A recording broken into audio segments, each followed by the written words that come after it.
Hello friends, मैं हूं पंकज और आज के इस वीडियो में आपका स्वागत है। 13 अप्रैल 1990 बैसाखी का दिन था। अमृतसर के जलियांवाला बाग, जो कि सिर्फ गोल्डन टेम्पल से 2 किलोमीटर की दूरी पर है, हजारों लोग इकट्ठा हुए थे एक शांतिपूर्ण तरीके से प्रोटेस्ट करने के लिए। लेकिन किसी को नहीं पता था कि ये जगह कुछ ही देर में एक कत्लगाह बन जाएगी और ब्रिटिशियर्स के चरित्र पर हमेशा हमेशा के लिए एक काला दाग लग जाएगा।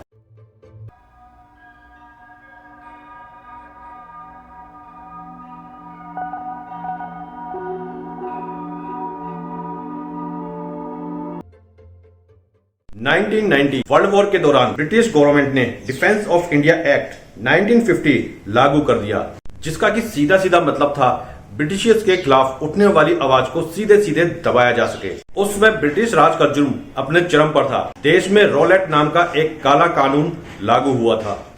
इस कानून के तहत किसी भी व्यक्ति को बिना किसी सबूत और बिना किसी ट्रायल के लिए 2 साल के लिए जेल में बंद किया जा सकता था। लेकिन 4 साल बाद वर्ल्ड वॉर 1 खत्म हो चुकी थी और देश में इस काले कानून को हटाने की मांग हो रही थी। इसीलिए देश में जगह जगह प्रोटेस्ट हो रहे थे और अंग्रेजों ने इन प्रोटेस्टों को इग्नोर करना शुरू कर दिया था। और इसके बदले में अंग्रेजों ने इस काले कानून को हटाने के बजाय इसको परमानेंट स्थायी कर दिया। इससे हुआ क्या कि जनता और भी ज्यादा भड़क गई।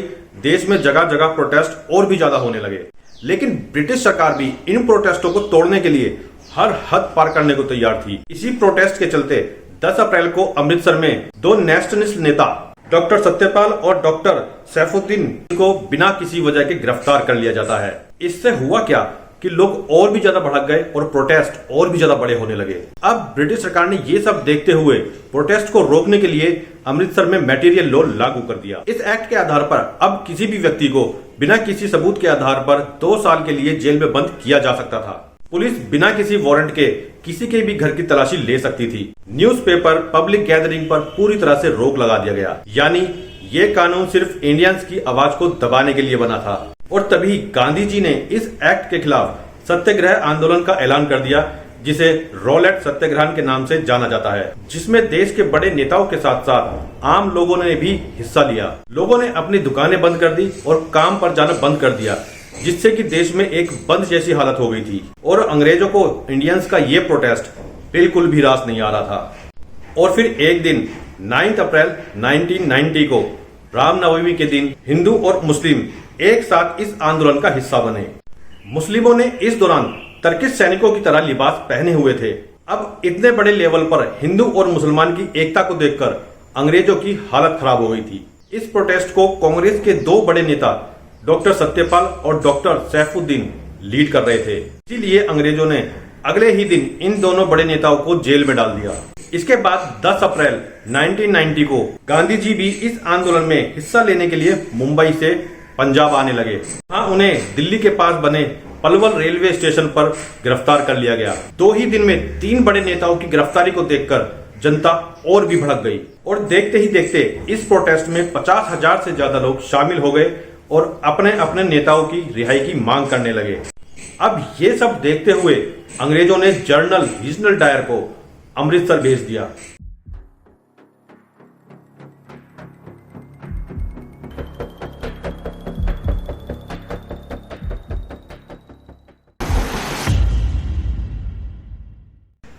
अप्रैल 1990 अमृतसर का जलियांवाला बाग, लोग शांतिपूर्ण तरीके से इकट्ठा हो रहे थे।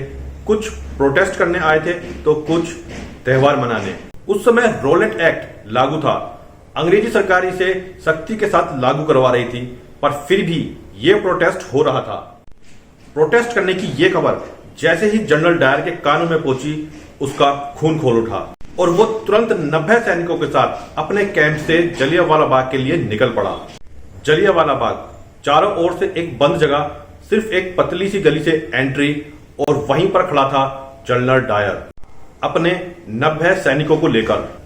डायर सबसे पहले जलियांवाला बाग का एग्जिट गेट बंद करा देता है, जिससे जलियांवाला बाग एक पिंजरे की तरह बन जाता है। 40 सिपाही बाहर तैनात थे और वहीं अंदर 40 गोरखा और 25 बलूच सैनिकों ने, आधों ने खड़े होकर और आधों ने नीचे बैठकर पोजीशन ली।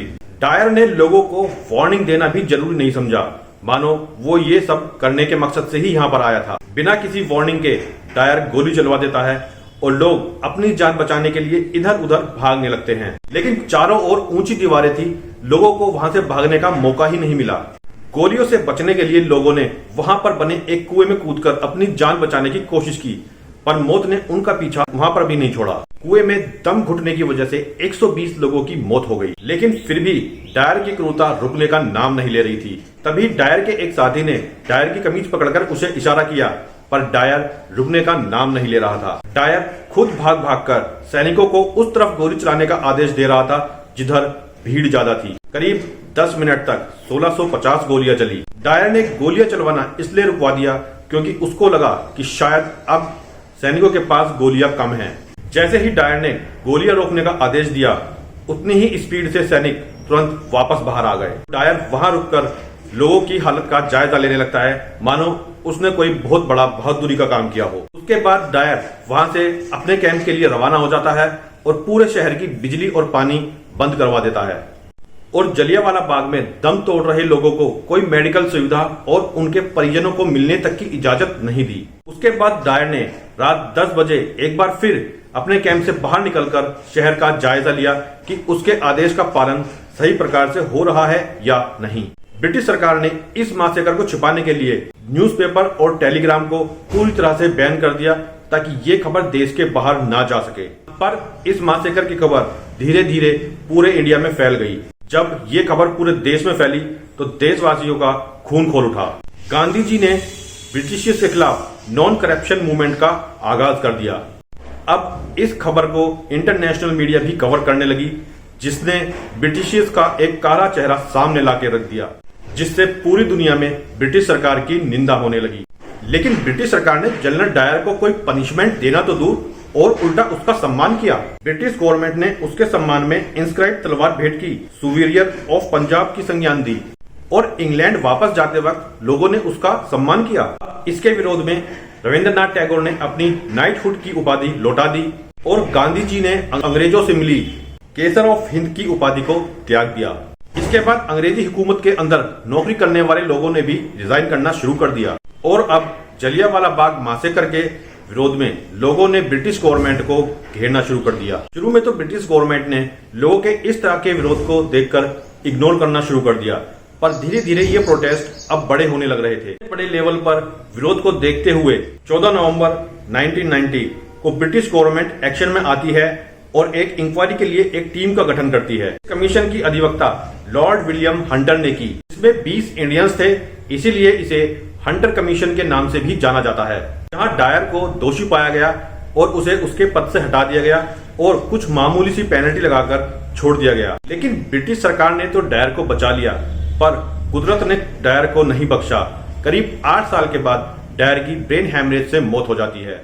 पर तभी डायर की मौत के बाद पता चलता है कि जलियांवाला बाग का असली मास्टरमाइंड तो कोई और ही था, जिसका नाम मिशेल और ड्वायर था। मिशेल का हमेशा से मानना था कि भारतीय लोगों में नस्लीय कमी है, इसलिए वो कभी शासन नहीं कर सकते। इसी के चलते 4 सितंबर 1939 को लाला लाजपत राय ने ब्रिटिश सरकार को एक चार्जशीट सौंपी, जिसमें मिशेल और ड्वायर को जलियांवाला बाग का असली मास्टरमाइंड माना गया। इसीलिए मिशेल और ड्वायर को कभी भी आधिकारिक रूप से सजा नहीं दी गई, क्योंकि उसे हमेशा ब्रिटिश सरकार बचा लेती थी और वो आराम से अपनी नौकरी पूरी करके वापस इंग्लैंड चला गया। जहां इंग्लैंड में एक पार्टी में स्पेशल गेस्ट बनकर आए मिशेल ड्वायर को उधम सिंह ने गोली मारकर जलियांवाला बाग मासेकर का बदला ले लिया।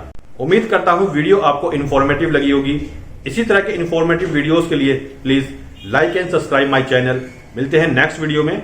वीडियो देखने के लिए धन्यवाद।